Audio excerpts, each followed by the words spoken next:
Hello everyone, welcome back to my YouTube channel. तो दोस्तों, आज की इस वीडियो में हम लोग कवर करने वाले हैं चैप्टर 1 और हमारा चैप्टर का नाम है researchers and this is a class 8 NCERT social science. ठीक है, तो चलिए इसे शुरू करते हैं। सबसे पहले चैप्टर का ही हमारा नाम है रिसर्चेस। तो इस चैप्टर में हम लोग मेनली रिसर्चेस के बारे में जानेंगे। तो चलिए इसे शुरू करते हैं। मोना एंड राजू, सबसे पहला पैराग्राफ में दिया है, Mona and Raju were helping Amma to clean their house. अब जो मोना एंड राजू हैं वो क्या कर रहे थे, वो हेल्प कर रहे थे अम्मा का क्या करने के लिए, हाउस को क्लीन करने के लिए। Okay, look at all this things, clothes, utensils, food grains, combs, this bottle of honey, books, each of this has a use, said Mona. अब यहाँ पे देखिए क्या होता है,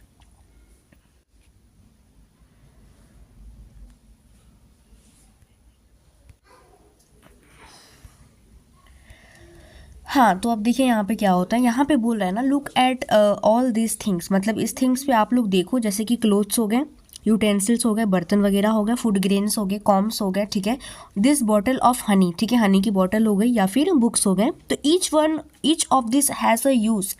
अब इसका क्या है, यूज़ है। ये कौन बोलता है, सेड मोना, मोना बोलती है। That is why they are important, इसका यूज़ है इसीलिए ये है इम्पॉर्टेंट। ठीक है, इन सब चीज़ों का यूज़ होता है तभी ये क्या है, इम्पॉर्टेंट है, सेड अम्मा। अब ये लाइन कौन बोलती है, अम्मा बोलती है। This are researches, what is a research. तो यहाँ पे अब राजू का क्वेश्चन है अम्मा से, ठीक है, कि ये सब क्या है, दिस आर रिसर्चेस, ठीक है, सेड अम्मा। लेकिन अब राजू का ये क्वेश्चन है, this are researches, what is a research, आखिर रिसर्च क्या है। ठीक है, अब देखिए, anything that can be use to satisfied a need is a research. अब रिसर्च के बारे में हम लोग क्या, रिसोर्स के बारे में हम लोग क्या पढ़ेंगे कि जो एनीथिंग कैन बी यूज, मतलब कोई भी थिंग जो यूज हो सकता है, ठीक है, टू सेटिस्फाइड अ नीड, मतलब किसी नीड को पूरा करने के लिए, तो उसको हम लोग क्या बोलेंगे, रिसोर्स बोलेंगे। क्या बोलेंगे, रिसोर्स। रिप्लाइड अम्मा, ये कौन बोलती है, अम्मा जी बोलते हैं। आगे देखिए, look around you and observe, you will be able to identify many types of resources। ठीक है, अब यहाँ पे क्या बोल रहा है, you and observe, मतलब कि look around, अपने आसपास देखिए और observe कीजिए, you will be able to find, you will be able to identify, आप identify करोगे many types of resource को। ठीक है, बहुत सारे रिसोर्स को आप क्या कर पाओगे, आइडेंटिफाई कर पाओगे। आगे देखिए क्या बोल रहा है, the water you drink when you are thirsty, the electricity you use in your house, the rickshaw you use to get home from school, the textbook you use to study are all resources।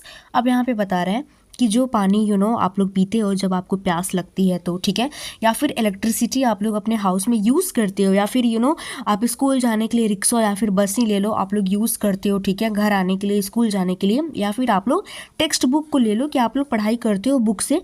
तो ये सारी चीज़ें क्या है, resource हैं। क्या क्या है, ये सारी चीज़ें रिसोर्स हैं। Your father has prepared a tasty snack for you. The fresh vegetable he has used are also a resource। अब यहाँ पे बोल रहा है कि आपके फादर जो है वो आपके लिए टेस्टी स्नैक बनाते हैं, ठीक है, और वो जो फ्रेश वेजिटेबल यूज करते हैं ना, तो उसको भी हम लोग क्या बोलेंगे, रिसोर्स ही बोलेंगे। क्या बोलेंगे, रिसोर्स। आगे देखिए यहाँ पे, water, electricity, rickshaw, vegetable and textbook have something in common. They have all been used by you, so they have utility. Utility or stability is what makes an object or substance a resource। अब यहाँ पे क्या है कि जो water हो गया, जो इलेक्ट्रिसिटी हो गया, जो रिक्शा हो गया, वेजिटेबल हो गया या फिर टेक्स्ट बुक हो गया, have something in common, they have all been used by you, कि ये सारी चीज़ें हम लोग के द्वारा यूज की गई है, ठीक है, तो उसको हम लोग क्या बोलेंगे, सो दे हैव यूटिलिटी, उसमें यूटिलिटी है। अब यूटिलिटी और जो स्टेबिलिटी हो गया ना, stability, it is what makes an object और सब्सटेंस अ रिसर्च। अब जो, तो ये क्या करता है ना, कोई भी ऑब्जेक्ट को या फिर कोई भी सब्सटेंस को क्या बनाता है, रिसर्च बनाता है। क्या बनाता है, रिसर्च। आगे देखिए, how does something become a resource, आखिर जो मतलब कोई भी चीज़ जो है वो रिसोर्स कैसे बन जाता है। ठीक है, Raju now wanted to know, अब राजू को ये चीज़ पता करनी थी। Amma told the children that things become resource only when they have value.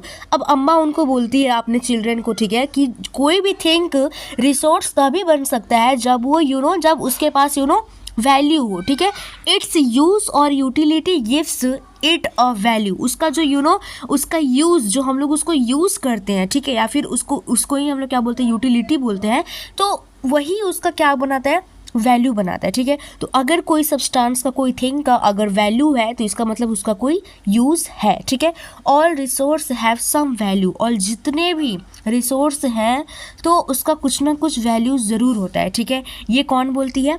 ये अम्मा बोलती है। कौन बोलती है? अम्मा। आगे देखिए, वैल्यू। और वैल्यू के बारे में हम लोग पढ़ेंगे।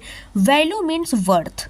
वैल्यू मीन्स वर्थ, ठीक है। Some resource have economic value, कुछ रिसोर्स के पास इकोनॉमिक वैल्यू होता है, सम डू नॉट, लेकिन कुछ के पास नहीं। फॉर एग्जाम्पल में आप लोग देख लीजिए, जैसे कि मेटल हो गया, metal have an economic value, metal के पास इकोनॉमिक वैल्यू है। अ ब्यूटीफुल लैंडस्केप में नॉट, लेकिन एक ब्यूटीफुल लैंडस्केप के पास नहीं। But both are important and satisfy human needs, लेकिन जो है ये बोथ ही क्या है?